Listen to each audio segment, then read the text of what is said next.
ദൈവത്തിൻ്റെ അതിപരിശുദ്ധമായ നാമം ഇന്ന് രാത്രികാലം വീണ്ടും വാഴ്ത്തപ്പെടുമാറാകട്ടെ. നിങ്ങളോട് ഒരുമിച്ച് ദൈവത്തിൻ്റെ വചനവുമായി വീണ്ടും നിൽക്കുവാനായിട്ട് ദൈവം എൻ്റെ ജീവിതത്തിൽ ഒരുക്കിയ വിലയേറിയ ഭാഗ്യത്തിനായി ഞാൻ ദൈവത്തെ സ്തുതിക്കുകയും എല്ലാ മാനവും മഹത്വവും ദൈവത്തിന് അർപ്പിച്ചുകൊണ്ട് ഇന്ന് രാത്രിയിൽ നമ്മൾ ചിന്തിക്കുവാൻ ആഗ്രഹിക്കുന്ന ദൈവവചന ഭാഗത്തേക്ക് നിങ്ങളുടെ ശ്രദ്ധയെ തിരിക്കുകയാണ്. 1 പത്രോസ് 2-ാം അധ്യായത്തിൽ നിന്നുമാണ് നമ്മൾ പഠിച്ചുകൊണ്ടിരിക്കുന്നത്. ഇത് നമ്മുടെ 11ാമത്തെ ക്ലാസ് ആണ്. ദൈവത്തിൻ്റെ പരിശുദ്ധാത്മാവ് നിരന്തരമായി ഈ ഭാഗങ്ങളിലൂടെ നമ്മളോട് സംസാരിച്ചു കൊണ്ടിരിക്കുകയായിരുന്നു എന്ന് ഞാൻ പൂർണ്ണമായിട്ട് വിശ്വസിക്കുകയാണ്. ഓരോ പ്രാവശ്യം നമ്മൾ വചനം കേൾക്കുമ്പോഴും ദൈവത്തിൻ്റെ പരിശുദ്ധാത്മാവ് നമ്മിൽ ക്രിയ ചെയ്യുവാൻ നമ്മൾ ഏൽപ്പിച്ചു കൊടുത്തെങ്കിൽ മാത്രമേ അത് നമ്മുടെ ജീവിതത്തിൽ അനുഗ്രഹമായി തീരുകയുള്ളൂ. വചനം എന്ന് പറയുന്നത് അതിനോടുള്ള പ്രതികരണത്തിൻ്റെ അടിസ്ഥാനത്തിലാണ് അത് നമ്മുടെ ജീവിതത്തിൽ അനുഗ്രഹമായി മാറുന്നത്. ഒരു മരുന്നിൻ്റെ പ്രിസ്ക്രിപ്ഷൻ പേപ്പറിലിരുന്നതുകൊണ്ട് കാര്യമായില്ല, അത് വാങ്ങി വീട്ടിൽ വെച്ചതുകൊണ്ട് കാര്യമായില്ല. അത് നമ്മൾ കഴിക്കുമ്പോഴാണ് നമ്മുടെ രോഗത്തിന് അത് ശമനമാകുന്നത് എന്ന് പറയുന്നത് പോലെ ദൈവവചനം കേട്ടതുകൊണ്ട് കാര്യമായില്ല, നോട്ട്സ് എഴുതിയതുകൊണ്ട് കാര്യമായില്ല, നന്നായിരുന്നു അല്ലെങ്കിൽ നന്നായിരുന്നില്ല എന്നുള്ള ഇവാലുവേഷൻ നടത്തിയതുകൊണ്ട് കാര്യമായില്ല. ഇത് അനുഗ്രഹിക്കപ്പെട്ട വചനമാണെന്ന് നിങ്ങളുടെ ജീവിതത്തിൽ ബോധ്യമാകുകയും എൻ്റെ ജീവിതത്തിൽ അത് ക്രിയ ചെയ്യണമേ എന്നുള്ള പ്രാർത്ഥനയോടെ അതിനെ സ്വീകരിക്കുകയും അതിനായി സമർപ്പിക്കുകയും അതിനായി അനുസരണത്തിനായി സമർപ്പിക്കുകയും ചെയ്യുമ്പോഴാണ് അത് നമ്മൾ ദൈവശക്തിയായി രൂപാന്തരപ്പെടുന്നത്. ഹല്ലേലൂയ. ഇന്ന് രാത്രികാലവും ഈ ദൈവവചനത്തിന് മുൻപാകെ നമ്മെ തന്നെ സമർപ്പിച്ചുകൊണ്ട് നമുക്ക് തുടങ്ങാം. 2-ാം അധ്യായത്തിൽ നിന്നുള്ളതായ ചിന്തകളാണ് നമ്മൾ ചിന്തിച്ചുകൊണ്ടിരിക്കുന്നത്. ഇന്ന് അതിൻ്റെ 19 മുതലുള്ളതായ വാക്യങ്ങളാണ് നമ്മൾ ചിന്തിക്കുവാനായിട്ട് തുടങ്ങുന്നത്. ദൈവം അനുവദിച്ചാൽ 19 മുതൽ 25 വരെയുള്ളതായ വാക്യങ്ങൾ ചിന്തിക്കുവാനാണ് കർത്താവിൽ ശരണപ്പെടുന്നത്. ഒരുത്തൻ ദൈവത്തെക്കുറിച്ചുള്ള മനോബോധം നിമിത്തം അന്യായമായ കഷ്ടവും ദുഃഖവും സഹിച്ചാൽ അത് പ്രസാദമാകുന്നു. നിങ്ങൾ കുറ്റം ചെയ്ത് അടികൊള്ളുന്നത് സഹിച്ചാൽ എന്ത് യശസ്സുള്ളൂ? അല്ല, നന്മ ചെയ്തിട്ട് കഷ്ടം സഹിച്ചാൽ അത് ദൈവത്തിന് പ്രസാദം. അതിനായിട്ടല്ലോ നിങ്ങളെ വിളിച്ചിരിക്കുന്നത്. ക്രിസ്തുവും നിങ്ങൾക്ക് വേണ്ടി കഷ്ടം അനുഭവിച്ചു. നിങ്ങൾ അവൻ്റെ കാൽച്ചുവട് പിന്തുടരുവാൻ ഒരു മാതൃക വെച്ചേച്ചു പോയിരിക്കുന്നു. അവൻ പാപം ചെയ്തിട്ടില്ല, അവൻ്റെ വായിൽ വഞ്ചന ഒന്നും ഉണ്ടായിരുന്നില്ല. തന്നെ ശകാരിച്ചിട്ട് പകരം ശകാരിക്കാതെയും കഷ്ടമനുഭവിച്ചിട്ട് ഭീഷണം പറയാതെയും ന്യായമായി വിധിക്കുന്നുവെങ്കിൽ കാര്യം പരമേൽപ്പിക്കത്രേ ചെയ്തത്. നാം പാപം സംബന്ധിച്ച് മരിച്ച് നീതിക്ക് ജീവിക്കേണ്ടതിനെ അവൻ തൻ്റെ ശരീരത്തിൽ നമ്മുടെ പാപങ്ങളെ ചുമന്നുകൊണ്ട് ക്രൂശിന്മേൽ കയറി. അവൻ്റെ അടിപ്പിണരുകളാൽ നിങ്ങൾക്ക് സൗഖ്യം വന്നിരിക്കുന്നു. നിങ്ങൾ തെറ്റിയൊഴിലുന്ന ആടുകളെ പോലെ ആയിരുന്നു, ഇപ്പോഴോ നിങ്ങളുടെ ആത്മാക്കളുടെ ഇടയനും അധ്യക്ഷനുമായവെങ്കിലേക്ക് മടങ്ങി വന്നിരിക്കുന്നു. എന്താണ് പത്രോസ് ഇവിടെ പറയുവാൻ ആഗ്രഹിക്കുന്നത്? ദൈവവിളിക്ക് അനുസരണമായ ഒരു നടപ്പ് വേണമെന്നുള്ളതാണ് നമ്മൾ കഴിഞ്ഞ പ്രാവശ്യം കാണുവാനിടയായിത്തീർന്നത്. നമ്മുടെ നടപ്പ് ദൈവത്തിന് പ്രസാദമുള്ളതായിരിക്കണം. ആത്മാവിനോട് പോരാടുന്ന ജഡമോഹങ്ങളെ വിട്ടകന്ന് ജാതികൾ നിങ്ങൾ ദുഷ്പ്രവർത്തിക്കാരും ദുഷിക്കും തോറും നിങ്ങളുടെ നല്ല പ്രവർത്തികളെ കണ്ടറിഞ്ഞിട്ട്, അല്ലേ, സന്ദർശന ദിവസത്തിൽ ദൈവത്തെ മഹത്വപ്പെടുത്തരുതിന് അവരുടെ ഇടയിൽ മഹത്വപ്പെടുത്തേണ്ടതിന് അവരുടെ ഇടയിൽ നിങ്ങൾ നടപ്പ് നന്നായിരിക്കണം. അപ്പോൾ അങ്ങനെയുള്ളതായ നടപ്പിന്, അങ്ങനെയുള്ളതായ ഒരു ലൈഫ് സ്റ്റൈലിന് വേണ്ടി നിങ്ങൾ സമർപ്പിക്കുമ്പോൾ നിങ്ങൾ നേരിടേണ്ടി വരുന്ന ഒരു പ്രതിഭാസമാണ് പെർസിക്യൂഷൻ എന്ന് പറയുന്നത്. നിങ്ങൾ നേരിടേണ്ടി വരുന്നതായ എതിർപ്പുകളാണ് ഇന്ന് പത്രോസ് ഈ പത്രോസിൻ്റെ ലേഖനത്തിൽ നിന്ന് നമ്മൾ പഠിക്കുവാനായിട്ട് പോകുന്നത്. അതിനെ പത്രോസ് വളരെ വസ്തുനിഷ്ഠമായ രീതിയിൽ ചില കാരണങ്ങൾ പറയുകയാണ്. ഒരുത്തൻ അപ്പോൾ വളരെ ഇൻഡിവിജ്വൽ ആയിട്ടുള്ള, പേഴ്സണലായിട്ടുള്ള ഒരു കൺവിക്ഷനാണിത്, അല്ലേ? എല്ലാവരും കഷ്ടം അനുഭവിക്കുന്നത് കൊണ്ട് ഞാനും കഷ്ടം അനുഭവിക്കാൻ തയ്യാറെടുക്കുന്നു. ഒരു സോഷ്യൽ സ്റ്റാറ്റസ് എന്നുള്ള രീതിയിൽ ഇതിനെ കാണുവാൻ സാധ്യമല്ല. ഒരുത്തൻ എന്ന് പറഞ്ഞാൽ വളരെ വ്യക്തമായ കൺവിക്ഷനോടുകൂടി ഒരു വ്യക്തി, ഒരു ക്രിസ്തു വിശ്വാസി ദൈവത്തെക്കുറിച്ചുള്ള മനോബോധ നിമിത്തം, അപ്പോൾ കൺവിക്ഷൻ അബൌട്ട് ഗോഡ്, അതാണ് അവിടെ വളരെ വ്യക്തമായിട്ട് പറയുന്നത്. അന്യായമായി കഷ്ടം സഹിച്ചാൽ, ന്യായമായിട്ടല്ല, അന്യായമായി കഷ്ടം സഹിച്ചാൽ അത് പ്രസാദമാകുന്നു. ആർക്ക് പ്രസാദമാകുന്നു? ദൈവത്തിന് പ്രസാദമാകുന്നു. അപ്പോൾ അതിൻ്റെ മലയാളം ഇങ്ങനെയാണ്, കുറച്ചുകൂടി ലളിതമായി: ദൈവത്തിന് വേണ്ടി ഒരുവൻ നിന്ന് അവന് വേണ്ടി കഷ്ടം സഹിച്ചാൽ അത് ദൈവത്തിന് പ്രസാദമുള്ളതായ ഒരു കാര്യമാണ്. അപ്പോൾ കൺവിക്ഷനിൽ നിന്നും ഉളവാകുന്ന ഒരു സഫറിംഗ് ആണ് ഇവിടെ പറഞ്ഞിരിക്കുന്നത്. എന്നിട്ട് അതിനെ ഒന്നുകൂടി വ്യക്തമാക്കുവാൻ പത്രോസ് പറയുന്നത്, അടി കൊള്ളുന്നത് കുറ്റം ചെയ്തിട്ടാകരുത്. അപ്പോൾ നമ്മുടെ കയ്യിലിരിപ്പ് കൊണ്ട് നമ്മൾ കഷ്ടം സഹിച്ചത് കൊണ്ട് ഒരു പ്രയോജനമില്ല. മനസ്സിലാക്കണം, അത് ഇതുമായിട്ട് യാതൊരു ബന്ധവുമില്ല. വളരെ എക്സ്ക്ലൂസീവായിട്ട് പത്രോസ് അതിനെ വ്യാഖ്യാനിക്കുകയാണ്, അല്ലെങ്കിൽ അതിനെ നിർവചിക്കുകയാണ്. അപ്പോൾ ഈ സഫറിങ്ങിൻ്റെ ഇവിടെ പ്രതിപാദിച്ചിരിക്കുന്ന ദൈവത്തിന് പ്രസാദകരമായിരിക്കുന്ന ഈ കഷ്ടത, അല്ലെങ്കിൽ ഈ സഫറിങ്, ഈ പെർസിക്യൂഷൻ എന്ന് പറയുന്നത് നമ്മുടെ വ്യക്തിപരമായ കാര്യങ്ങൾക്ക് വേണ്ടി നമ്മൾ സഹിക്കുന്ന കാര്യങ്ങളല്ല. സ്വാർത്ഥ താല്പര്യങ്ങൾക്ക് വേണ്ടി നമ്മൾ ചെയ്തു കൂട്ടുന്ന കാര്യങ്ങളുടെ അടിസ്ഥാനത്തിൽ ഉണ്ടാകുന്ന കോൺസിക്വൻസസിൻ്റെ കാര്യമല്ല ഇവിടെ പറയുന്നത്. അത് നോർമലാണ്, അല്ലേ? ഇപ്പോൾ ലോകത്തിൻ്റെ നിയമപ്രകാരം, അല്ലേ, നമ്മൾ ഇവിടുത്തെ കാര്യങ്ങൾ ലംഘിക്കുകയും സാധാരണ നിയമങ്ങളെ ലംഘിച്ചാൽ അതിനുണ്ടാകുന്ന കോൺസിക്വൻസ് എന്ന് പറയുന്നത് സഫറിംഗ് ആയിട്ട് നമ്മൾ കണക്കാക്കരുത്. അതല്ല ഇവിടെ പറയുന്നത്. ദൈവത്തെക്കുറിച്ചുള്ള മനോബോധം നിമിത്തം. അപ്പോൾ ആദ്യമായി നമ്മൾ കാണുന്നത് നാച്ചുറൽ റീസൺ ഓഫ് സഫറിങ്. അതാണ് പത്രോസ് ഇവിടെ എസ്റ്റാബ്ലിഷ് ചെയ്യുന്നത്. ദ നാച്ചുറൽ റീസൺ, സ്വാഭാവികമായും ഒരു കാരണമുണ്ട്. Price the Lord. അത് നമുക്കറിയാം. ആദാമും ഹവ്വയും പാപം ചെയ്തപ്പോൾ ദൈവം അവരെ ആക്കി വച്ചിരിക്കുന്ന സിസ്റ്റം അത് കറപ്റ്റഡ് ആയിപ്പോയി, അല്ലേ? ലോകത്തിലേക്ക് പാപം വന്നു. അന്നു മുതൽ ഈ ലോകത്തിൻ്റെ ഭാഗമായി മാറിയിരുന്ന വ്യക്തികൾ അതിൽ നിന്നും മാറി ക്രിസ്തുവിൻ്റെ രാജ്യത്തിലേക്കാകുമ്പോൾ ഉണ്ടാകുന്ന ഒരു നാച്ചുറൽ ശത്രുത, ഒരു എനിമിറ്റി നമുക്കുണ്ടെന്ന് നമ്മൾ മനസ്സിലാക്കണം, അല്ലേ? അത് പത്രോസ് ആവർത്തിച്ച് പറയുന്നുണ്ട്. 2-ാം അധ്യായം 1-ാം വാക്യം നമ്മൾ കണ്ടതാണ്. നിങ്ങളോ അന്ധകാരത്തിൽ നിന്നും തന്നെ അത്ഭുത പ്രകാശത്തിലേക്കോ. 2-ാം അധ്യായത്തിൻ്റെ 9-ാം വാക്യം നമ്മൾ വായിച്ചപ്പോൾ നമ്മളത് കണ്ടതാണ്, അല്ലേ? 9-ാം വാക്യം, അല്ലേ? അന്ധകാരത്തിൽ നിന്ന് തന്നെ അത്ഭുത പ്രകാശത്തിലേക്ക്. അപ്പോൾ 2 സിസ്റ്റത്തിൻ്റെ ഭാഗമായിരുന്നു. പഴയ ഒരു സിസ്റ്റത്തിൻ്റെ ഭാഗമായിരുന്ന നമ്മെ, അന്ധകാരത്തിലായിരുന്ന നമ്മെ പ്രകാശത്തിലേക്ക് കൊണ്ടുവന്നപ്പോൾ ഉണ്ടായ ഒരു നാച്ചുറൽ എനിമിറ്റി ഉണ്ട്. നമ്മളോട് ശത്രുതയുള്ള ഒരു സിസ്റ്റം ഇവിടെയുണ്ട്, നമ്മളോട് ശത്രുതയുള്ള ഒരു സംവിധാനം ഇവിടെയുണ്ട് എന്ന് നമ്മൾ മനസ്സിലാക്കണം. Price the lord, hallelujah. നമ്മെ അംഗീകരിക്കുന്ന, നമ്മെ ബഹുമാനിക്കുന്ന ഒരു സിസ്റ്റത്തിൻ്റെ ഭാഗമല്ല നമ്മൾ എന്നുള്ളൊരു തിരിച്ചറിവ് നമുക്കുണ്ടാകണം. ലോകവുമായിട്ട് നമുക്കൊരു സമത്വം ഉണ്ടാകുവാൻ സാധ്യമല്ല. Price the Lord. കർത്താവ് അത് വളരെ വ്യക്തമായി ലൂക്കോസിന്റെ സുവിശേഷം 16-ാം അധ്യായം 13-ാമത്തെ വാക്യത്തിൽ പറയുന്നുണ്ട്. 2 യജമാനന്മാരെ സേവിപ്പാൻ ഒരു ഭൃത്യനും കഴിയുകയില്ല. അവൻ ഒരുവനെ പകയ്ക്കും, മറ്റവനെ സ്നേഹിക്കും. അപ്പോൾ ഒരുവനെ പകയ്ക്കുമ്പോൾ ഉണ്ടാകുന്ന സ്വാഭാവികമായും ആ സിസ്റ്റത്തിൽ നിന്നും നമ്മൾ നേരിടേണ്ടി വരുന്ന ഒരു പോരാട്ടമുണ്ട്. Price the Lord.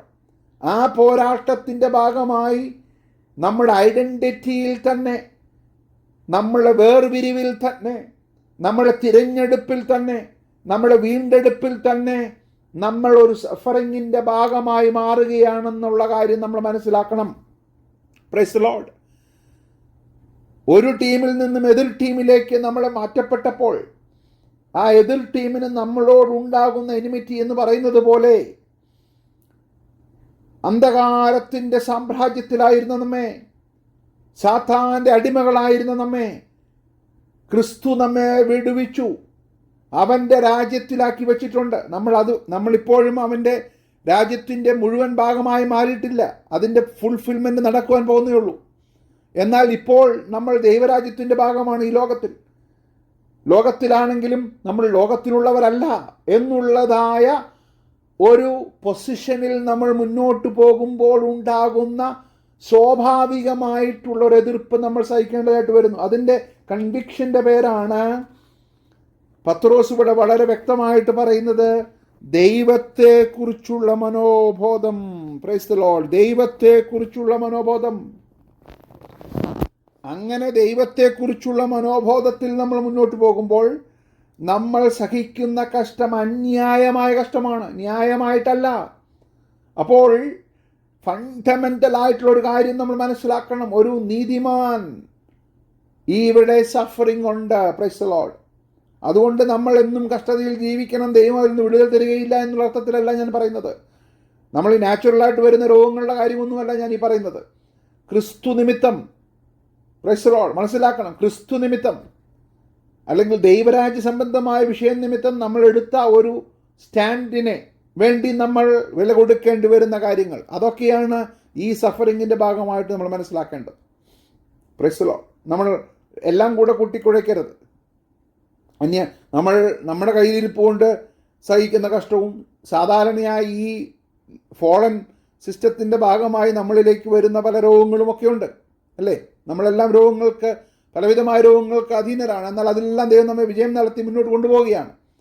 പക്ഷെ ഇവിടെ പത്രോസ് പറയുന്ന സഫറിങ് എന്ന് പറയുന്നത് ചിലപ്പോൾ രോഗങ്ങളും ദൈവരാജ്യ സംബന്ധമായ വിഷയങ്ങളോടുള്ള ബന്ധത്തിലാണെങ്കിൽ അതിനെ ഇതിൽ ഉൾപ്പെടുത്തുവാൻ സാധ്യമാണ്, അല്ലേ? നമ്മൾ പല മിഷണറിമാരുടെ അനുഭവങ്ങൾ കേട്ടിട്ടുണ്ട്. അവർ ദൈവരാജ്യ സംബന്ധമായ വിഷയങ്ങൾക്ക് വേണ്ടി അവരെ തന്നെ സമർപ്പിച്ചപ്പോൾ അവർ അനുഭവിക്കേണ്ടി വന്ന വേദനകൾ, രോഗങ്ങൾ, ദുഃഖങ്ങൾ, അതെല്ലാം ഇതിൻ്റെ ഭാഗമാണ്. അപ്പോൾ ഇതെല്ലാം വളരെ ക്ലിയറായിട്ട് നമ്മൾ മനസ്സിലാക്കണം. എല്ലാം കൂടെ കൂട്ടിക്കുഴയ്ക്കരുത്. കാരണം എല്ലാം കൂടെ കൂട്ടിക്കുഴച്ചാൽ നമ്മൾ കൺഫ്യൂസ്ഡ് ആയി പോകും. അതിനോടുള്ള ബന്ധത്തിൽ അനേക പ്രസംഗങ്ങളും അതുപോലെ പ്രവചനങ്ങളും ഒക്കെ നമ്മൾ കേൾക്കേണ്ടി വരുമ്പോൾ നമ്മൾ എന്ത് ചെയ്യും? നമ്മൾ കൺഫ്യൂസ്ഡ് ആയി പോകാൻ സാധ്യതയുണ്ട്. അതുകൊണ്ട് വളരെ വ്യക്തമായ പത്രോസ് ഇവിടെ പറയുകയാണ്, എന്താണ്? ദൈവത്തെക്കുറിച്ചുള്ള മനോബോധ നിമിത്തം. അപ്പോൾ the natural reason of suffering as a Christian we need to understand. എന്നിട്ട് പറയുകയാണ് ലൂക്കോസ് 16:13 മടങ്ങി വരുമ്പോൾ, അല്ലെങ്കിൽ ഒരുത്തിനോട് പറ്റിച്ചേർന്ന് മറ്റവനെ നിരസിക്കും, നിങ്ങൾക്ക് ദൈവത്തെയും മാമോനെയും സേവിപ്പാൻ കഴിയുകയില്ലല്ലോ. അതൊരു നാച്ചുറൽ ആയിട്ടുള്ള ഒരു കാര്യമാണ്. ഇനി മത്തായി സുവിശേഷം 5-ാം 10, 11, 12 വാക്യങ്ങളിൽ ഗിരിപ്രഭാഷണത്തിൽ കർത്താവ് അതിനെ കുറച്ചുകൂടി വ്യക്തമാക്കി പറയുന്നുണ്ട്. എന്താണ് പറയുന്നത്? നീതി നിമിത്തം, അനീതി നിമിത്തമല്ല, നീതി നിമിത്തം. വളരെ വ്യക്തമാണ്. ദ കോസ്, അനീതി നിമിത്തമല്ല, നീതി നിമിത്തം. നുണ നിമിത്തമല്ല, സത്യം നിമിത്തം, അല്ലേ? പക നിമിത്തമല്ല, സ്നേഹം നിമിത്തം. പിണക്ക നിമിത്തമല്ല, സഹോദര പ്രീതി നിമിത്തം. അപ്പോൾ ഇതെല്ലാം ദൈവത്തിൻ്റെ ഗുണങ്ങൾ, ക്രിസ്തുവിൻ്റെ ഗുണങ്ങൾ നമ്മളിൽ പ്രതിഫലിപ്പിക്കുമ്പോൾ ഉണ്ടാകുന്ന ഒരു നാച്ചുറലായിട്ടുള്ളതായ ഒരു എതിർപ്പ്, അല്ലേ? ഗിരിപ്രഭാഷണം നമ്മൾ വായിക്കുമ്പോൾ സൗമ്യതയുള്ളവർ, സമാധാനം ആഗ്രഹിക്കുന്നവർ, നീതിക്ക് വിശന്ന് ദാഹിക്കുന്നവർ, ഇങ്ങനെയൊക്കെ ഉപദ്രവിക്കപ്പെടാമോ എന്നൊരു ചോദ്യം നമുക്ക് വരും, അല്ലേ? അതിന് 1, 2, 3, 4, 5 വാക്യങ്ങളൊക്കെ പലവിധമായ കാര്യങ്ങളാണ്, അല്ലേ, നമ്മൾ വായിക്കുന്നത്. ദുഃഖിക്കുന്നവർ, അങ്ങനെയുള്ളവർ 10-ാം വാക്യത്തിലേക്ക് വരുമ്പോൾ ഉപദ്രവിക്കപ്പെടാമോ? അതൊരു ചോദ്യമല്ലേ? അങ്ങനെയുള്ളവർ പരിപാലിക്കപ്പെടുകയല്ലേ വേണ്ടത്? അങ്ങനെയുള്ളവർ സുരക്ഷിതരായി മുന്നോട്ട് പോകുകയല്ലേ വേണ്ടത്? അങ്ങനെയുള്ളവർക്ക് യാതൊരു പ്രയാസവുമില്ലാതെ മുന്നോട്ട് പോകുകയല്ലേ വേണ്ടത്? അല്ല. 10-ാം വാക്യത്തിൽ പറയുമ്പോൾ ഈ മേൽപ്പറഞ്ഞ ഗുണങ്ങളുള്ള എല്ലാവരും, സമാധാനം ആഗ്രഹിക്കുന്നവർ, നീതിക്ക് വിശന്ന് ദാഹിക്കുന്നവർ, ദുഃഖിക്കുന്നവർ, സൗമ്യതയുള്ളവർ, ഹൃദയശുദ്ധിയുള്ളവർ, അവർ കടന്നു പോകേണ്ടി വരുന്ന ഒരു നാച്ചുറൽ സഫറിംഗ് ഉണ്ട്. ഓ, പ്രൈസ് ദി ലോർഡ്, ഹല്ലേലൂയ. എത്ര മനോഹരമായിട്ടാണ് പത്രോസ് അതിനെ വിശദീകരിക്കുന്നത്. കർത്താവ് പറഞ്ഞ കാര്യം തന്നെയാണ്. എന്നിട്ട് പറയുകയാണ്, നീതി നിമിത്തം ഉപദ്രവിക്കപ്പെടുന്നവർ ഭാഗ്യവാന്മാർ, സ്വർഗരാജ്യം അവർക്കുള്ളത്. അപ്പോൾ സ്വർഗരാജ്യം നിമിത്തം, ഇവിടെ ദൈവരാജ്യം നിമിത്തം ഇവിടെ കഷ്ടപ്പെടുന്നവർക്കുള്ള ഒരു പ്രോമിസാണ് ദ ഡെസ്റ്റിനി. ഹല്ലേലൂയ. ദൈവം നമുക്ക് വേണ്ടി വച്ചിരിക്കുന്ന നിത്യത. Price the lord, hallelujah. അവിടെ നമ്മൾ എത്തുമ്പോഴാണ് ഈ നിത്യതയ്ക്ക് വേണ്ടിയാണല്ലോ നമ്മൾ ഇവിടെ കഷ്ടപ്പെട്ടത്. പക്ഷെ ഞാൻ ഈ പറയുമ്പോൾ ഒരു ക്രിസ്ത്യാനിയുടെ ജീവിതത്തിൽ എപ്പോഴും ദുഃഖവും പ്രയാസവുമായിരിക്കും, ഒരു ഗതിയും ഇല്ലാത്ത, no no no no no no അതല്ല ഞാൻ പറയുന്നത്. ഇവിടെയെല്ലാം നമ്മെ ജയോത്സവമായി നടത്തുന്ന കർത്താവ് നമ്മളോടുകൂടെ ഉണ്ട്. Price the lord, hallelujah. അത് നമ്മൾ മറന്നു പോകരുത്. അപ്പോൾ ഇതൊരു ബാലൻസ്ഡ് ആയിട്ട് വേണം നമ്മൾ ഇതിനെ പഠിക്കുവാനായിട്ട്. ഈ പെർസിക്യൂഷനിലെല്ലാം അതാണ് കർത്താവ് ഇവിടെ പറയുന്നത്. അടുത്ത വാക്യം, എൻ്റെ നിമിത്തം നിങ്ങളെ പഴിക്കുകയും ഉപദ്രവിക്കുകയും നിങ്ങളെക്കൊണ്ട് എല്ലാ തിന്മയും, നന്മയല്ല, എല്ലാ തിന്മയും സത്യമായി പറയുമ്പോഴല്ല, എല്ലാ തിന്മയും കളവായി പറയുമ്പോൾ, അപ്പോൾ നടക്കാത്ത കാര്യങ്ങൾ പറയുമ്പോൾ, ഒന്നും ചെയ്യാത്ത കാര്യങ്ങൾ നിങ്ങളെക്കുറിച്ച് പ്രചരിപ്പിക്കുമ്പോൾ നിങ്ങൾ എന്തോ ചെയ്യണം? നിങ്ങൾ ഭാഗ്യവാന്മാർ. ആ പദം എന്നെ വളരെയധികം ചിന്തിപ്പിച്ചു. നിങ്ങൾ ഭാഗ്യവാന്മാർ, സ്വർഗരാജ്യം അവർക്കുള്ളത്.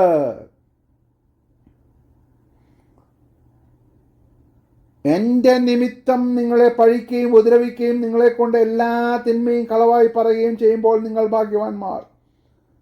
സ്വർഗത്തിൽ, ഇവിടെയല്ല, പ്രൈസ് ദി ലോർഡ്, ഭൂമിയിലല്ല. ഒരുപക്ഷെ നിങ്ങളെ അംഗീകരിക്കുന്നവർ കാണുമായിരിക്കാം, ഒരുപക്ഷെ കൺസോൾ ചെയ്യുവാൻ ആളുകൾ കാണുമായിരിക്കാം, അതൊക്കെ വേറെ കാര്യം. പക്ഷെ ഇവിടെയല്ല, സ്വർഗത്തിൽ. ഞാൻ അതിൻ്റെ കൂടെ ഒരു വാചകം കൂടെ ഇടയായി തീരട്ടെ. സ്വർഗത്തിൽ മാത്രം നിങ്ങളുടെ പ്രതിഫലം വലുതാകുകൊണ്ട്, സ്വർഗത്തിൽ മാത്രം പ്രൈസ് ദി ലോർഡ്, വലുതാകുകൊണ്ട് നിങ്ങൾ എന്തോ ചെയ്യണം? ദുഃഖിച്ച് ഇരിക്കണമെന്നല്ല, നിങ്ങൾ സന്തോഷിച്ച് ഉല്ലസിപ്പീൻ. എന്നിട്ടിവിടെ കർത്താവ് പറയുകയാണ്, നിങ്ങൾക്ക് മുമ്പേ ഉണ്ടായിരുന്ന പ്രവാചകന്മാരെയും അവർ ഉപദ്രവിച്ചിട്ടുണ്ട്.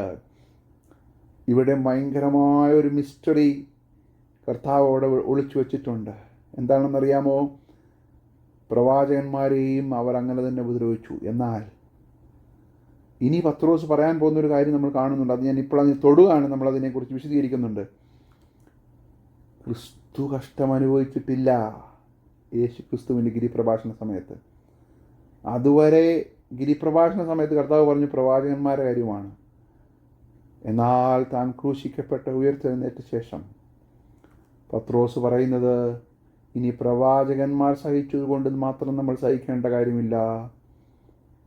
നമ്മുടെ കർത്താവായ യേശു ക്രിസ്തു നമുക്ക് വേണ്ടി കഷ്ടം അനുഭവിച്ചതുകൊണ്ട് ഇനി അവനാണ് നമ്മുടെ role model. Praise the lord, hallelujah. ഇനി പ്രവാചകന്മാരുടെ ഉദാഹരണങ്ങൾ അന്വേഷിച്ച് നടക്കേണ്ട കാര്യമില്ല. നമ്മുടെ വിശ്വാസത്തിൻ്റെ നായകനും പൂർത്തി വരുത്തുന്നതിനുമായി യേശുവിനെ ശ്രദ്ധിച്ചു നോക്കുവാൻ, എല്ലാ കഷ്ടാനുഭവങ്ങളിലും തികഞ്ഞവനായി തീർന്ന നമ്മുടെ കർത്താവായ യേശു ക്രിസ്തു, ആ യേശു ക്രിസ്തുവാണ് നമ്മുടെ മോഡൽ. പ്രൈസ് വളവിലേക്ക് ഞാൻ വരുന്നുണ്ട്. അപ്പോൾ the natural reason of suffering. അതുകൊണ്ടാണ് പൗലോസ് വളരെ പ്രായോഗികമായിട്ട് പറഞ്ഞത് ഗലാത്യ ലേഖനം 5-ാം വാക്യത്തിൽ, ഇനി ആരും എനിക്ക് പ്രയാസം വരുത്തരുത്, ഞാൻ യേശുവിൻ്റെ ചൂടടയാളം എൻ്റെ ശരീരത്തിൽ വഹിക്കുന്നു. യേശുവിൻ്റെ ചൂടടയാളം മറ്റൊരു വ്യക്തിയുടെ ചൂടടയാളമല്ല. യേശുവിൻ്റെ ചൂടടയാളം എൻ്റെ സഫറിങ്ങിന് കാരണമായി തീരുന്ന, നിദാനമായി മാറിയ, പത്രോസിൻ്റെ ഭാഷയിൽ പറഞ്ഞാൽ ദൈവത്തെക്കുറിച്ചുള്ള മനോബോധം, ദ കൺവിക്ഷൻ അബൌട്ട് ക്രൈസ്റ്റ്, അതാണ് എൻ്റെ ജീവിതത്തിൻ്റെ അടയാളം. Price the lord, hallelujah. എന്നെ കേൾക്കുന്ന പ്രിയമുള്ള ദൈവമക്കളെ, നമ്മൾ ഈ ലോകത്തിൽ കടന്നു പോകുമ്പോൾ നമുക്ക് പ്രയാസങ്ങൾ, ദൈവരാജ്യ സംബന്ധമായ വിഷയങ്ങളോടുള്ള നമ്മുടെ തീരുമാനങ്ങൾ നിമിത്തം നമുക്ക് കഷ്ടതകൾ, പ്രയാസങ്ങൾ, ദുഃഖങ്ങൾ, പെർസിക്യൂഷൻ ഒക്കെ നമുക്ക് നേരിടേണ്ടതായിട്ട് വരും. അത് ഫിസിക്കൽ പെർസിക്യൂഷൻ മാത്രമല്ല, മെൻ്റലിയും നമ്മളെ ഏകാന്തപ്പെടുത്തുന്ന അനുഭവങ്ങൾ, കളിയാക്കുന്നതും റിഡിക്യൂളും, അതൊക്കെ ഇതിൻ്റെ ഭാഗമാണ്. Hallelujah, price the Lord. ക്രിസ്തുവിനെ പ്രസാദിപ്പിക്കുവാൻ നമ്മൾ എടുക്കുന്ന ഓരോ തീരുമാനത്തിൻ്റെ പുറകിലും നമ്മൾ കൊടുക്കുന്ന വില എല്ലാം ഈ പെർസിക്യൂഷൻ്റെ ഭാഗമാണെന്ന് നമ്മൾ മനസ്സിലാക്കണം. Price the Lord.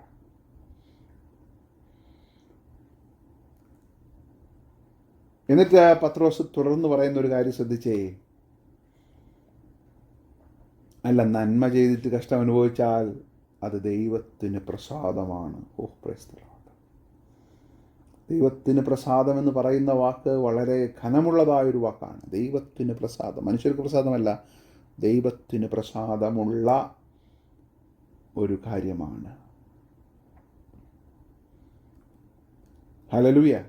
അതാണ് കർത്താവ് ഗിരിപ്രഭാഷണത്തിൽ പറഞ്ഞത്, നിങ്ങൾ ഭാഗ്യവാന്മാർ സ്വർഗത്തിൽ. അപ്പോൾ സ്വർഗത്തിൽ ഇത് രജിസ്റ്റർ ചെയ്യത്തക്ക രീതിയിൽ അത്രയും മാന്യമായ, അത്രയും മനോഹരമായ ഒരു കാര്യമാണെന്നാണ് പത്രോസ് കൂടെ പറയുന്നത്. Praise the lord, hallelujah. ദൈവത്തിന് പ്രസാദമാണ്, ദൈവത്തിന് പ്രസാദമാണ്. Price the lord. എന്നിട്ട് രണ്ടാമതായിട്ട് പറയുന്ന ഒരു കാര്യമുണ്ട്, ദ പർപ്പസ് ഓഫ് സഫറിങ്. ഈ സഫറിങ്ങിൻ്റെ പിന്നിലൊരു ഉദ്ദേശമുണ്ട്, ഇതിൻ്റെ പിന്നിലൊരു വിളിയുണ്ട്. Praise the lord. 21 വാക്യം, അതിനായിട്ടല്ലോ നിങ്ങളെ വിളിച്ചിരിക്കുന്നത്. അപ്പോൾ നിങ്ങൾ, ഇത് ആകസ്മികമായി സംഭവിച്ച കാര്യമല്ല. പത്രോസ് അതിനെക്കുറിച്ച് പിന്നീട് 4-ാം അധ്യായത്തിൽ നമ്മൾ പഠിക്കുമ്പോൾ നമുക്ക് കാണുവാൻ സാധിക്കുന്നുണ്ട്. വളരെ വ്യക്തമായിട്ട് പത്രോസ് അതിനെക്കുറിച്ച് പറയുന്നുണ്ട്, നമ്മളത് വായിക്കാം. അപ്പോൾ ഇത് ആകസ്മികമായിട്ടല്ല, ഇതൊരു കോളിങ്ങിൻ്റെ ഭാഗമാണ്. ഇത് നിങ്ങളുടെ അപ്പോയിൻമെൻറ്റിൻ്റെ ഭാഗമാണ്. Price the Lord.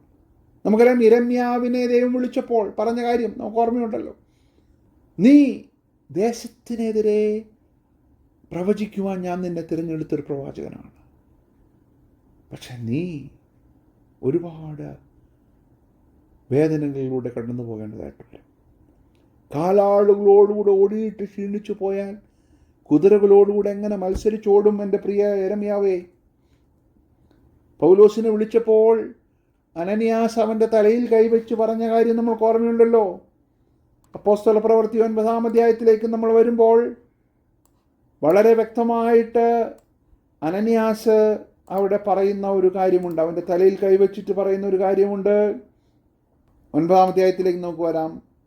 അതിൻ്റെ 15 മുതലുള്ള വാക്യങ്ങൾ ഞാൻ വായിക്കാം. കർത്താവ് അവനോട്, നീ പോക, അവൻ എൻ്റെ നാമം ജാതികൾക്കും രാജാക്കന്മാർക്കും ഇസ്രായേൽ മക്കൾക്കും മുമ്പിൽ വഹിപ്പാൻ ഞാൻ തിരഞ്ഞെടുത്തിരിക്കുന്ന ഒരു പാത്രമാകുന്നു, ഞാൻ വിളിച്ചിരിക്കുന്ന ഒരു പാത്രമാകുന്നു, സെപ്പറേറ്റഡ് ആയിട്ടുള്ള ഒരു വ്യക്തിയാകുന്നു. എന്നിട്ട് അടുത്ത് പറയുകയാണ് 16-ാമത്തെ വാക്യം, എൻ്റെ നാമത്തിനു വേണ്ടി പ്രൈസ് ദി ലോർഡ്, എൻ്റെ നാമത്തിനു വേണ്ടി എന്തെല്ലാം കഷ്ടം സഹിക്കണമെന്ന് ഞാൻ അവനെ കാണിച്ചു കൊടുക്കും. Price the Lord. എൻ്റെ നാമത്തിനു വേണ്ടി അവൻ എന്തെല്ലാം കഷ്ടം അനുഭവിക്കേണ്ടതാകുന്നു എന്ന് ഞാൻ അവനെ കാണിക്കും. എന്തോ ഒരു വിളിയാണത്, എന്തോ ഒരു വിളിയാണ് ദൈവമക്കളേത്. എൻ്റെ നാമത്തിനു വേണ്ടി, വേറൊരു കാര്യത്തിനു വേണ്ടിയല്ല, എൻ്റെ നാമത്തിനു വേണ്ടി ഇനി എന്തെല്ലാം കഷ്ടം സഹിക്കണമെന്നുള്ളത് ഞാൻ അവനെ കാണിച്ചു കൊടുക്കുന്ന ഒരു യാത്രയാണ് ക്രിസ്തീയ ജീവിതം എന്ന് പറഞ്ഞുകൊണ്ടാണ് കർത്താവ് അവനെ വിളിച്ചത്. Price the lord. എത്ര മനോഹരമായിട്ടാണ് അത് പൗലോസിൻ്റെ ജീവിതത്തിൽ നിറവേറിയത്, അല്ലേ? പൗലോസ് 2 കൊരിന്ത്യർ 11-ാം അധ്യായത്തിൽ പൗലോസ് തൻ്റെ കഷ്ടതകളും പ്രയാസങ്ങളെക്കുറിച്ചും പെർസിക്യൂഷനെയൊക്കെ കുറിച്ച് വിശദീകരിക്കുന്നതായ ഭാഗത്ത് നമ്മൾ വരുമ്പോൾ പൗലോസ് തൻ്റെ ആ നീണ്ട ലിസ്റ്റ് പറയുന്നുണ്ട്. ഞാൻ അവന് വേണ്ടി എന്തെല്ലാം കഷ്ടം സഹിക്കേണ്ടതാകുന്നു എന്ന് കാണിച്ചു കൊടുക്കുമെന്ന് പറഞ്ഞ ആ വിളിയുടെ അപ്പോയിൻമെൻറ്റിൻ്റെ ഭാഗമായി 2 കൊരിന്ത്യർ 11-ാം അധ്യായത്തിൻ്റെ 23 വാക്യം ഞാൻ പെട്ടെന്ന് വായിക്കാം. ഇതും അപ്പോസ്തല പ്രവൃത്തിയിൽ നമ്മൾ വായിച്ച വാക്യവുമായി ഒന്ന് കൂട്ടി നമ്മൾ വായിക്കണം. എൻ്റെ നാമത്തിനു വേണ്ടി എന്തെല്ലാം ആ പദം നിങ്ങൾ ശ്രദ്ധിച്ചേ, എന്തെല്ലാം, ഇതെല്ലാം. ഓരോന്നോരോന്നായിട്ട് പൗലോസ് എടുത്തു പറയുകയാണ്. ഞാൻ അധികം പ്രാവശ്യം തടവിലായി, അനവധി അടി കൊണ്ടു, പലപ്പോഴും പ്രാണഭയത്തിലായി. യഹൂദന്മാരാൽ ഞാൻ 1 കുറേ 40 അടി 5 വട്ടം കൊണ്ടു, 3 വട്ടം കോലിന് അടി കൊണ്ടു. ഇങ്ങനെ ലിസ്റ്റ് കണ്ടുപോവുകയാണ്. നദികളിലെ ആപത്ത്, കള്ളന്മാരാളുടെ ആപത്ത്, സുജനത്താളുടെ ആപത്ത്, അധ്വാനം, പ്രയാസം, പലവട്ടം പട്ടിണി, ശീതം, നഗ്നത എന്നീ അസാധാരണ സംഗതികൾ ഭാവിച്ചതുകൂടാതെ എനിക്ക് ദിവസേന സർവ്വസഭകളെക്കുറിച്ചുള്ള ചിന്താഭാരം എന്ന തിരക്കുമുണ്ട്. എന്നെ കേൾക്കുന്ന പ്രിയമുള്ള ദൈവമക്കളെ, ഇതിന് പിന്നിൽ ഒരു പർപ്പസ് ഉണ്ടെന്ന് നമ്മൾ മനസ്സിലാക്കണം. ഇത് ആകസ്മികമായോ കഷ്ടതയായിട്ടോ അല്ലെങ്കിൽ നമ്മുടെ ഗതികേട് കൊണ്ടോ വന്ന് സംഭവിച്ച ഒരു കാര്യമല്ല. ഇതിനായിട്ടാണ് നമ്മളെ വിളിച്ചിരിക്കുന്നതെന്നാണ് പത്രോസ് പറയുന്നത്. Praise the lord, praise the lord. ഇതിനായിട്ടാണ് നമ്മെ വിളിച്ചിരിക്കുന്നത്. കർത്താവായ യേശു ക്രിസ്തു ശിഷ്യന്മാരെ അയക്കുമ്പോൾ പറഞ്ഞൊരു കാര്യം നമുക്ക് ഓർമ്മയുണ്ടല്ലോ. ചെന്നായ്ക്കളുടെ നടുവിൽ ആടിനെ പോലെ ഞാൻ നിങ്ങളെ അയക്കുന്നു. മത്തായി സുവിശേഷം 10:16 ചെന്നായ്ക്കളുടെ നടുവിലാണ്. ചെന്നായ്ക്കളുടെ നടുവിൽ അതിനേക്കാൾ ശക്തമേറിയ ഒരു മൃഗത്തിൻ്റെ പ്രതിരൂപമായിട്ടല്ല നമ്മെ അയക്കുന്നത്. ചെന്നായ്ക്കളുടെ നടുവിൽ സിംഹത്തെ പോലെയല്ല അയക്കുന്നത്. അപ്പോൾ അവിടെ തന്നെ ആ വാക്യത്തിൽ തന്നെ, ആ നിയമനത്തിൽ തന്നെ ഒരു സഫറിങ് ഉൾപ്പെടുത്തിയിട്ടുണ്ട്. പക്ഷേ കുഞ്ഞാടിനെ പോലെ നമ്മൾ അവരുടെ ഇടയിലായിരിക്കുമ്പോഴും, നമ്മൾ കഷ്ടതയും പ്രയാസങ്ങളും ഒക്കെ സഹിക്കുമ്പോഴും ഒരു കാര്യം നമ്മൾ വ്യക്തമായിട്ട് മനസ്സിലാക്കണം. ഇതൊരു പർപ്പസ്ഫുൾ സഫറിങ് ആണ്. ഗതികെട്ട ഒരു കാര്യമല്ല. ഇതിന് പിന്നിലൊരു വിളിയുണ്ട്, ഇതിന് പിന്നിലൊരു അപ്പോയിൻമെൻ്റ് ഉണ്ട്. അതാണ് ഒരു വ്യക്തിയെ അതിനു വേണ്ടി നിയുക്തമാക്കുന്നത്. നമുക്കറിയാം എന്തെല്ലാം മോശമായ കാര്യങ്ങൾക്ക് വേണ്ടി ആളുകൾ സഹിക്കുന്നു. എത്രയോ രക്തസാക്ഷികൾ രാഷ്ട്രീയത്തിൻ്റെ ഭാഗമായി മാറിയ രക്തസാക്ഷികളുണ്ട്. എത്രയോ ആളുകൾ തീവ്രവാദികളായി തങ്ങളുടെ ജീവനെ സമർപ്പിക്കുന്നു. ഇത്രയും മോശമായ അനീതിയുള്ള കാര്യങ്ങൾക്ക് വേണ്ടി അവർക്ക് സമർപ്പിക്കുവാൻ സാധിക്കുമെങ്കിൽ, ഇത്രമാത്രം ഉദാത്തമായ ഒരു വിളിയുടെ ഭാഗമായി നമ്മെ തന്നെ സമർപ്പിക്കുവാൻ നമുക്ക് എന്തുകൊണ്ട് സാധ്യമല്ല എന്നാണ് പത്രോസ് ഇവിടെ ചോദിക്കുന്നത്. Price the Lord. അതിനായിട്ടല്ലോ നിങ്ങളെ വിളിച്ചിരിക്കുന്നത്. അതിനായിട്ടല്ലോ, വേറെ ഒന്നിനുമായിട്ടല്ല. അതിനായിട്ടല്ലോ നിങ്ങളെ വിളിച്ചിരിക്കുന്നത്. അത് നിങ്ങൾ മനസ്സിലാക്കണം. Price the Lord. നേരത്തെ നമ്മൾ പൗലോസിൻ്റെ കാര്യം പറഞ്ഞതുപോലെ, നീ പോക, അവൻ എൻ്റെ നാമം ജാതികൾക്കും രാജാക്കന്മാർക്കും ഇസ്രായേൽ മക്കൾക്കും മുമ്പിൽ വായിപ്പാൻ ഞാൻ തിരഞ്ഞെടുത്തൊരു പത്രമാണ്. അപ്പോൾ ഇതിനൊരു അപ്പോയിൻമെൻറ്റിൻ്റെ ഭാഗമാണ്. ഇത് നമ്മുടെ കൺവിക്ഷൻ, ദൈവബോധത്തിൻ്റെ കൺവിക്ഷൻ്റെ ഭാഗമായിട്ട് നമ്മളിലേക്ക് വന്ന ഒരു വിളിയാണ്. ഈ വിളിയെ നമ്മൾ ഏറ്റെടുത്തപ്പോൾ നമ്മളിതിൻ്റെ ഭാഗമാണ്. Price the Lord. നമ്മളൊരു ആർമിയിൽ ചേരുമ്പോൾ, അല്ലേ, ഒരു മിലിറ്ററിയിൽ ചേരുമ്പോൾ എന്തിനായിട്ടാണ് സമർപ്പിക്കുന്നത്? സ്വാഭാവികമായും ഒരു ശത്രുത ഉളവാക്കുന്ന ഒരു സിസ്റ്റത്തിൻ്റെ ഭാഗമായി അതിനുവേണ്ടി ത്യാഗത്തോടുകൂടി സമർപ്പിക്കുകയാണ്, അല്ലേ?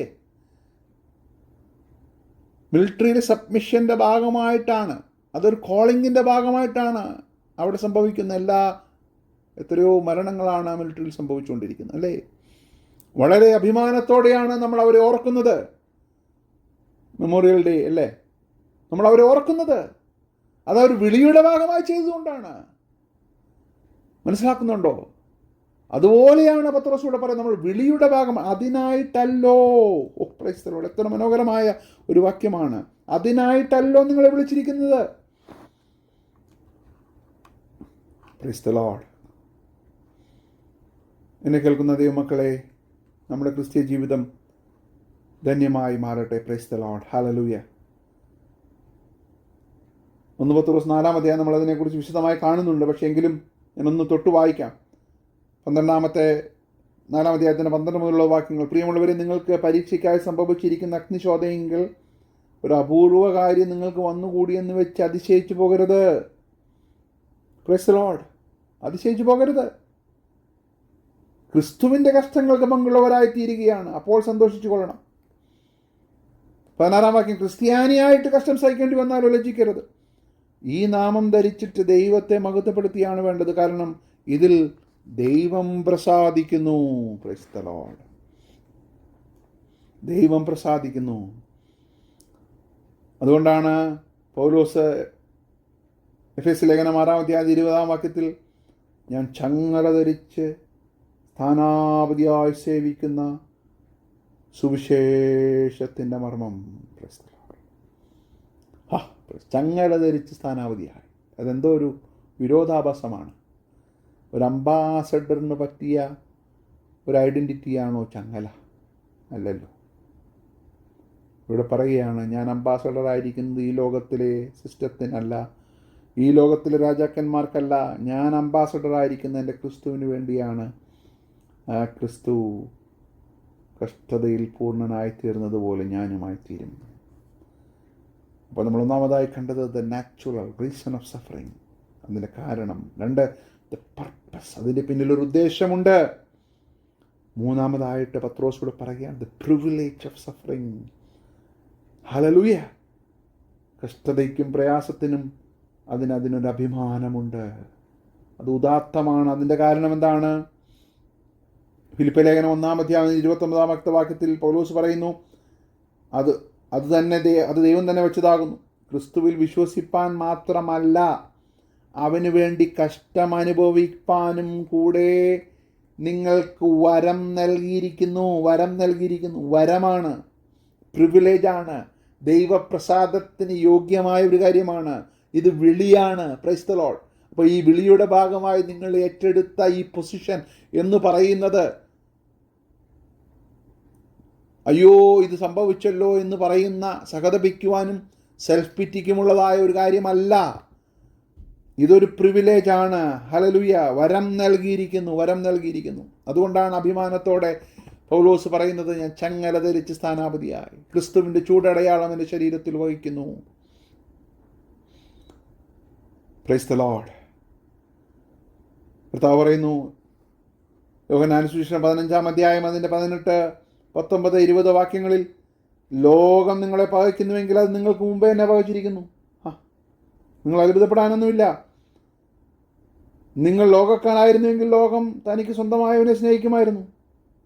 അല്ലേ? നിങ്ങൾ ലോകത്തിൽ ഒരു ആനുകൂലികമായ നിലപാടാണ് ആഗ്രഹിക്കുന്നെങ്കിൽ നിങ്ങൾ രക്ഷിക്കപ്പെട്ടവരല്ല.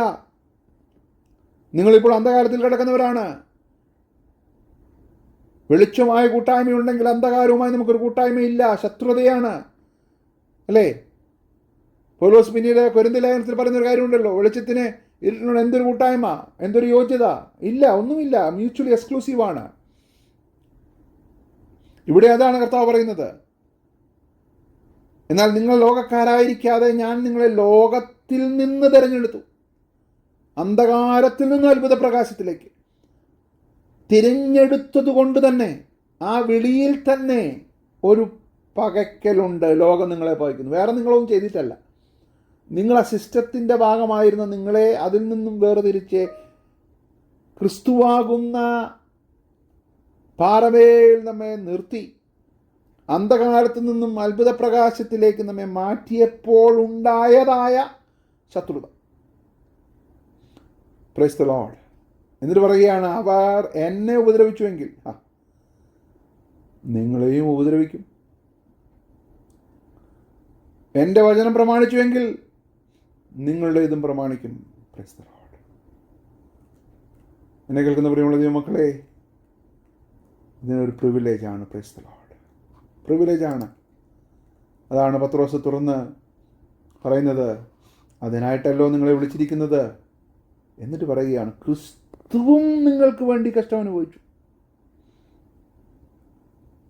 മത്തായി സുവിശേഷം നമ്മൾ വായിച്ചപ്പോൾ പറഞ്ഞൊരു കാര്യമുണ്ട്, പ്രവാചകന്മാർ, നിങ്ങൾക്ക് മുമ്പുണ്ടായിരുന്ന പ്രവാചകന്മാർ കഷ്ടം അനുഭവിച്ചുവല്ലോ എന്ന് പറഞ്ഞാണ് ഗിരിപ്രഭാഷണത്തിൽ കർത്താവ് അഡ്രസ് ചെയ്ത്. ഇപ്പോൾ പത്രോസ് പറയുകയാണ്, ഇനി പ്രവാചകന്മാരുടെ കാര്യം മാത്രം എടുത്താൽ പോരാ, അതിനേക്കാൾ ശ്രേഷ്ഠമായ ഒരു ഉദാഹരണം, അതിനേക്കാൾ ശ്രേഷ്ഠമായ മാന്യമായ ഒരു മോഡലുണ്ട്.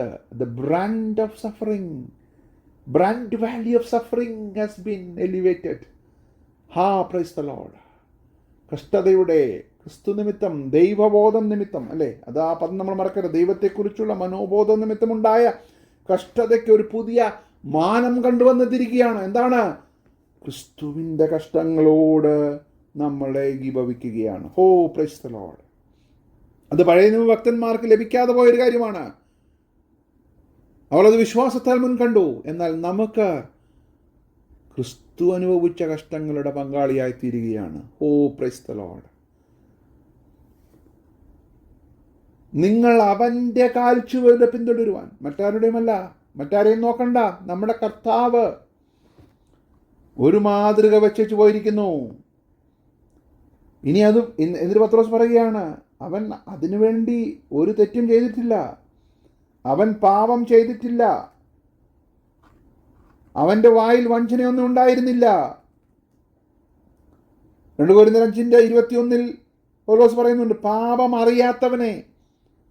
ഇപ്പോൾ പാപം ചെയ്യാത്തവൻ, പാപമില്ലാത്തവൻ, പാപം അറിയാത്തവൻ, ഇങ്ങനെ പൂർണ്ണനായ നിഷ്കളങ്കനായ ആ കുഞ്ഞാടാണ് നമുക്ക് വേണ്ടി ഇറക്കപ്പെട്ടത്. പാപം അറിയാത്തവനെ നാം അവനിൽ ദൈവത്തിൻ്റെ നീതിയാകേണ്ടതിന് അവൻ നമുക്ക് വേണ്ടി പാപമാക്കി. മടങ്ങി വരാം. 1 പത്രോസ് 2:23 തുടർന്ന് പത്രോസ് പറയുകയാണ്, തന്നെ ശകാരിച്ചിട്ട് പകരം ശകാരിക്കാതെയും. ആദ്യം പറഞ്ഞ വാക്ക് നമ്മൾ മറന്നു പോകരുത്. ദൈവത്തെക്കുറിച്ചുള്ള മനോബോധം നിമിത്തം തൻ്റെ പിതാവ് തന്നെ അയച്ച ഒരു കോളിങ്ങിൻ്റെ ഭാഗമാണ് എന്ന് ക്രിസ്തു മനസ്സിലാക്കി കഷ്ടം അനുഭവിച്ചതുപോലെ നമ്മളും അത് കോളിങ്ങിൻ്റെ ഭാഗമാണെന്ന് മനസ്സിലാക്കി കഷ്ടം അനുഭവിക്കുമ്പോഴാണ് ക്രിസ്തുവിൻ്റെ കഷ്ടങ്ങളോട് നമ്മൾ താദാത്മ്യം പ്രാപിക്കുന്നത്. Praise the lord. ഹല്ലേലൂയ. ക്രിസ്തു കഷ്ടം അനുഭവിച്ചത് ചുമ്മാ അനുഭവിച്ചതല്ല, സിമ്പതി കിട്ടുവാൻ അനുഭവിച്ച കഷ്ടതകളല്ല. പിതാവ് തന്നെ ഏൽപ്പിച്ച ദൗത്യത്തിൻ്റെ ഭാഗമാണ്. അതിനായിട്ടല്ലോ നിങ്ങളെ വിളിച്ചിരിക്കുന്നത് എന്നുള്ളതായ കാര്യം ആദ്യം നിവർത്തിച്ച് നമ്മുടെ കർത്താവായ യേശു ക്രിസ്തുവാണ്. അല്ലേ? ഫിലിപ്പിയർ 2-ാം അധ്യായത്തിൽ പൗലോസ് അതിനെ കുറിച്ച് പറയുന്നുണ്ട്. ക്രൂശിലെ മരണത്തോളം തന്നെ താൻ താഴ്ത്തി സകലത്തിനും അനുസരണമുള്ളവനായി തീർന്നു. Price the Lord. 23-ാമത്തെ വാക്യം, തന്നെ ശകാരിച്ചിട്ട് പകരം ശകാരിക്കാതെയും കഷ്ടം അനുഭവിച്ചിട്ട് ഭീഷണം പറയാതെയും ന്യായമായി വിധിക്കുന്നവെങ്കിൽ കാര്യം പരമേൽപ്പിക്കത്ര ചെയ്തത്.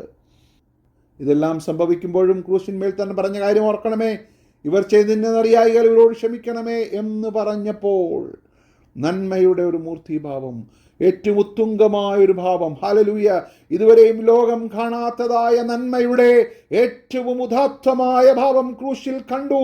എന്നിട്ടും നമ്മുടെ കർത്താവായ യേശു ക്രിസ്തു ക്രൂശിനെ സഹിച്ചു. ഇബ്രായലേഖന കർത്താവ് പറയുന്നത് പോലെ ഇനി നമുക്ക് വേണ്ടി വച്ചിരിക്കുന്ന മാതൃക അവനാണ്. Price the Lord. നമുക്ക് തുല്യമായി പരീക്ഷിക്കപ്പെട്ടവൻ, പാപം ഒഴികെ നമുക്ക് തുല്യനായി പരീക്ഷിക്കപ്പെട്ടവൻ. അതുകൊണ്ട് വിശ്വാസത്തിൻ്റെ നായകനും പൂർത്തിവരുത്തുന്നതിനുമായ യേശുവിനെ ശ്രദ്ധിച്ചു നോക്കുക. Price the Lord. 24-25 വാക്യങ്ങൾ എങ്ങനെയാണ്? നാം പാപം സംബന്ധിച്ച് മരിച്ച് നീതിക്ക് ജീവിക്കേണ്ടതിന് അവൻ തൻ്റെ ശരീരത്തിൽ നമ്മുടെ പാപങ്ങളെ ചുമന്നുകൊണ്ട് ക്രൂശിന്മേൽ, നമ്മുടെ മറ്റൊരാളുടെയുമല്ല, എൻ്റെ പാപങ്ങളെ ചുമന്നുകൊണ്ട് ക്രൂശിന്മേൽ കയറി. അങ്ങനെയാണ് അവൻ കഷ്ടം അനുഭവിച്ചത്. ആ കഷ്ടത്തിൻ്റെ പങ്കാളികളായി നമ്മൾ മാറുമ്പോൾ, അവൻ്റെ സാക്ഷികളായി നമ്മളിവിടെ തീരുമ്പോൾ, അതിൻ്റെ ഒരു നാച്ചുറൽ റീസൺ നമ്മൾ കാണുവാനിടയായിത്തീർന്നു. ഹല്ലേലൂയ.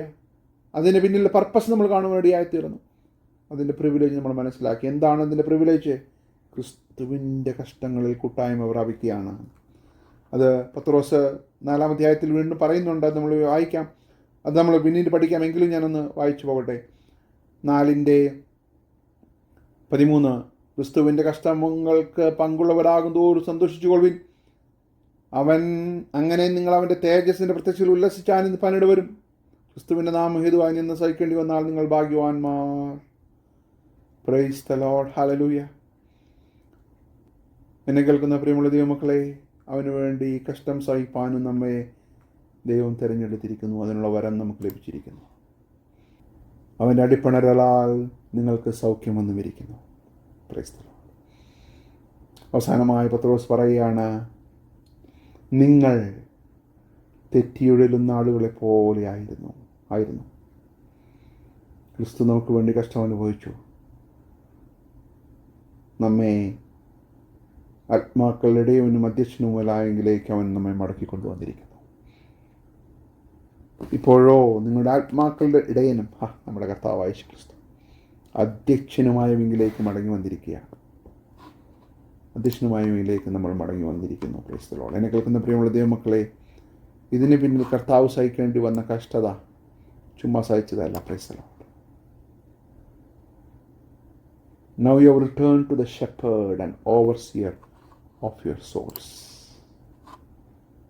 നമുക്കൊരു ദൗത്യമുണ്ട് പ്രിയമുള്ളവരെ. ഇങ്ങനെ തെറ്റിയുഴലുന്ന ഒരുപാട് പേർ ഇനിയുണ്ട്. അവരെ ആത്മാക്കളുടെ ഇടയവനും അധ്യക്ഷനുമായവെങ്കിലേക്ക് മടക്കിക്കൊണ്ടുവരുവാനുള്ള ഒരു ദൗത്യം ദൈവം നമ്മെ ഏൽപ്പിച്ചിട്ടുണ്ട്. അതാണ് നമ്മൾ പഠിച്ച കാര്യം, അല്ലേ? അത്ഭുത പ്രകാശത്തിലേക്ക്, അന്ധകാലത്ത് തന്നെ അത്ഭുത പ്രകാശങ്ങൾ, വിളിച്ചവൻ്റെ സൽഗുണങ്ങളെ ഘോഷിക്കാൻ. ഇതെല്ലാം കണക്റ്റഡാണ്. എന്തിനാണ് വിളിച്ചവൻ്റെ സൽഗുണങ്ങളെ ഘോഷിക്കുന്നത്? ഇങ്ങനെ തെറ്റിയൊഴുകുന്ന ആടുകൾ ഇനിയും അധ്യക്ഷനിലേക്ക് മടങ്ങി വരണം. ക്രിസ്തു അത് ചെയ്തപ്പോൾ കഷ്ടത്തിൻ്റെ പാരമ്യത്തിലൂടെ അവൻ കടന്നുപോയി. നമ്മളിത് ചെയ്യുമ്പോൾ അതേ പാത്തിലൂടെ നമ്മളും കടന്നു പോകേണ്ടതായിട്ട് വരും. അവൻ്റെ സാക്ഷികൾ, അവൻ്റെ സൽഗുണങ്ങളെ ഘോഷിക്കുവാൻ നമ്മൾ തയ്യാറെടുക്കുമ്പോൾ the path to the cross, ക്രൂശിലേക്കുള്ള പാത നമ്മൾ തിരഞ്ഞെടുക്കുകയാണ്. അന്യായമായി നമ്മൾ കഷ്ടം സഹിക്കേണ്ടതായിട്ട് വരും. അപ്പോഴാണ് ദൈവം നമ്മിൽ പ്രസാദിക്കുന്നത്. പക്ഷെ ഓർക്കുക, ഇതിന് പിന്നിൽ നാച്ചുറലായിട്ടൊരു റീസണുണ്ട്. നമ്മുടെ കോളിങ്ങിൻ്റെ ഭാഗമാണ്. ഇതിന് പിന്നിൽ വലിയൊരു ഉദ്ദേശമുണ്ട്. ഇതിന് പിന്നിൽ ഒരു വരമാണ്, ഇതൊരു പ്രിവിലേജാണ്, ഇതൊരു സ്റ്റാറ്റസാണ്, ഇതൊരു അഭിമാനമാണ്. മറന്നു പോകരുത്, ക്രിസ്തു കഷ്ടം സഹിച്ചിട്ട് നമുക്കൊരു മാതൃക വെച്ചു പോയിരിക്കുന്നു. മനോഹരമായൊരു മാതൃക. ഈ മാതൃകയുടെ ഭാഗമായി നമ്മളെ തന്നെ സമർപ്പിക്കുമ്പോൾ നമ്മൾ വിശ്വാസത്തിന് വേണ്ടി പോരാടുകയും ഇനിയും അനേകരെ കർത്താവിലേക്ക് കൊണ്ടുവരുവാൻ നമ്മെ തന്നെ സമർപ്പിക്കുകയും ചെയ്യുകയാണ്. അങ്ങനെയുള്ള ഒരു ജീവിതത്തിനായി സമർപ്പിച്ചുകൊണ്ട് ക്രിസ്തുവിൻ്റെ കഷ്ടാനുഭവങ്ങളിൽ പങ്കാളികളായി തീർന്ന് അവൻ്റെ നാമത്തിൻ്റെ വാഹികളായി അന്ധകാരത്തിന് അത്ഭുത പ്രകാശത്തിലേക്ക് വിളിച്ച കർത്താവായ യേശു ക്രിസ്തുവിൻ്റെ സൽഗുണങ്ങളെ ഘോഷിച്ചുകൊണ്ട് ക്രിസ്തീയ യാത്ര ജീവിച്ച് മുന്നോട്ട് പോകുവാൻ ദൈവം നമ്മെ ധാരാളമായി സഹായിക്കട്ടെ എന്ന് പ്രാർത്ഥിച്ചുകൊണ്ട് എൻ്റെ വാക്കുകൾ വിരമിക്കുന്നു. ദൈവം നമ്മെ സഹായിക്കുമാറാകട്ടെ.